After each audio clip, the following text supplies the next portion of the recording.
Have you ever wondered how one single day, one single event, could completely reshape the world we live in? It sounds like something out of a movie, but history is full of these pivotal moments.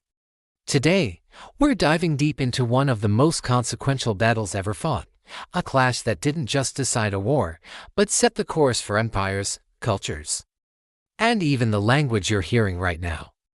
This is the story of how a single battle altered global history. Let's travel back to the year 1066. England is in turmoil. King Edward the Confessor has died without an heir, leaving a power vacuum that three powerful men are determined to fill.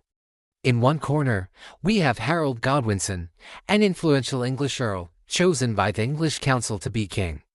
In another, Harald Hardrada, the fearsome king of Norway, a Viking warrior with a legitimate claim to the throne through a previous treaty. And finally, across the English Channel, there's William, the Duke of Normandy, who claimed that the late King Edward had promised him the throne years earlier. It was a royal mess, a three-way standoff for the ultimate prize, the crown of England. Harold Godwinson, now King Harold II, knew he was in a tight spot. He had enemies on two fronts. He positioned his army on the south coast, expecting an invasion from William of Normandy. But the first move came from the north. Harald Hardrada, the Viking king, landed in northern England with a massive fleet of around 300 ships. He was ready for a fight. King Harold had to make a grueling decision. He marched his army nearly 200 miles north in just a few days, a remarkable feat of speed and endurance. On September 25th, he surprised the Vikings at the Battle of Stamford Bridge. The battle was brutal and bloody, but Harold's forces won a decisive victory. Both Harald Hardrada and Harold's own estranged brother, who had joined the Vikings, were killed. It seemed like Harold had secured his kingdom. But the celebration was short-lived.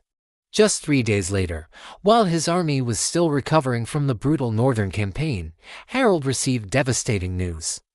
William of Normandy had landed on the south coast of England with his own formidable army. The winds had finally turned in William's favor, allowing his fleet to cross the Channel. Harold was now faced with an impossible situation. His army was battered, exhausted, and hundreds of miles away from the new threat. He had to force march his tired soldiers all the way back down south to confront the Norman invaders.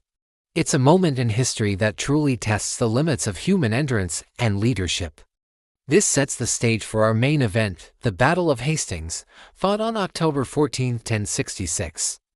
Picture this: on a ridge called Senlac Hill, near the town of Hastings, the English army, made up mostly of infantry, forms a tightly packed shield wall. It was a defensive formation that was incredibly difficult to break. They were exhausted from their marathon march, but they were fighting for their homes, their king, and their way of life. Facing them were the Normans, a combined force of infantry, archers, and, crucially, heavily armored knights on horseback, the medieval equivalent of tanks. William's army was fresh, well-equipped, and eager for conquest.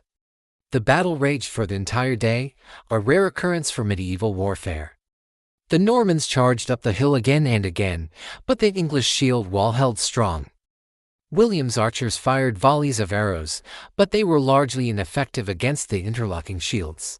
At one point, a rumor spread through the Norman ranks that William had been killed. Panic started to set in. But William, in a brilliant move of leadership, rode through his troops, lifted his helmet to show his face, and rallied his men. The fight was back on. The turning point came late in the afternoon. The Normans, whether by plan or by accident, feigned a retreat.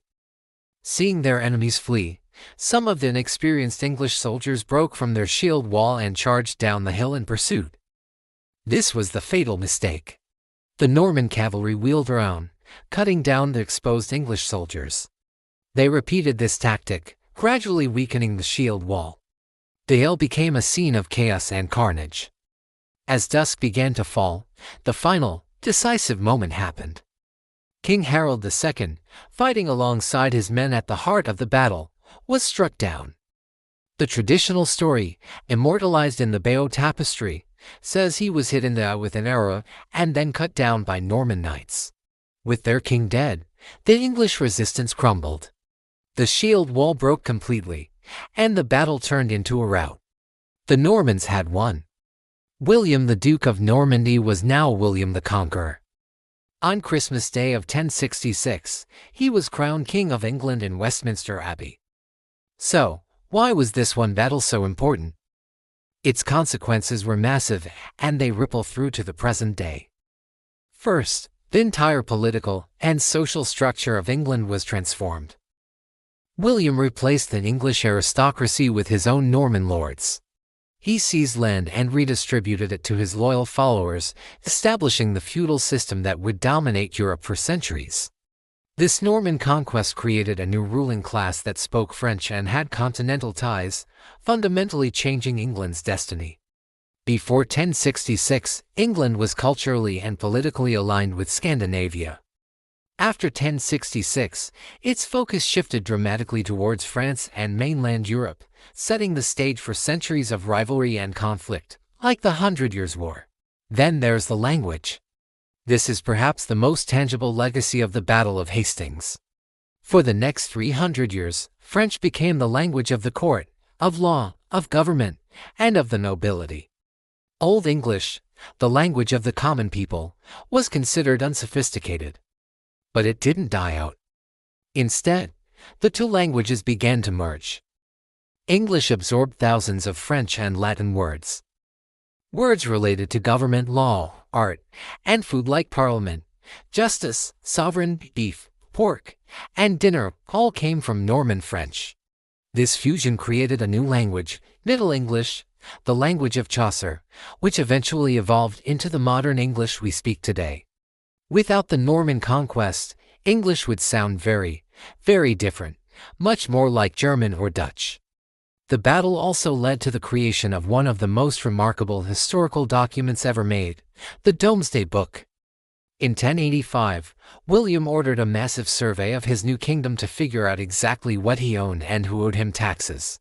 This incredibly detailed record of land, property, and people gives us an unprecedented snapshot of life in 11th century England. It was a revolutionary act of administration that laid the groundwork for the modern centralized state and its system of taxation. Even the architecture of England was forever changed. The Normans were master builders. They brought with them a new style of architecture, known as Romanesque, characterized by massive stone castles, cathedrals, and abbeys. The Tower of London, Durham Cathedral, and countless other fortresses were built to solidify Norman control and project their power. These structures weren't just buildings, they were symbols of a new order, a permanent reminder of the conquest. So, the next time you use a word like liberty or attorney, or you visit a historic castle in England, remember the Battle of Hastings. It was more than just a fight for a crown. It was a collision of cultures that ended the Viking Age in England, reshaped the nation's destiny, and created the language and society that would one day build a global empire. One single day, one bloody battle on a Sussex hill, truly changed the world forever. It's a powerful reminder of how history hinges on these dramatic turning points, where the actions of a few thousand people on a single afternoon can echo for 1,000 years. Thanks for joining us on this journey back in time. If you found this fascinating, make sure to hit that like button and subscribe for more deep dives into the events that shaped our world. Let us know in the comments what other historical battles you think changed everything. See you next time.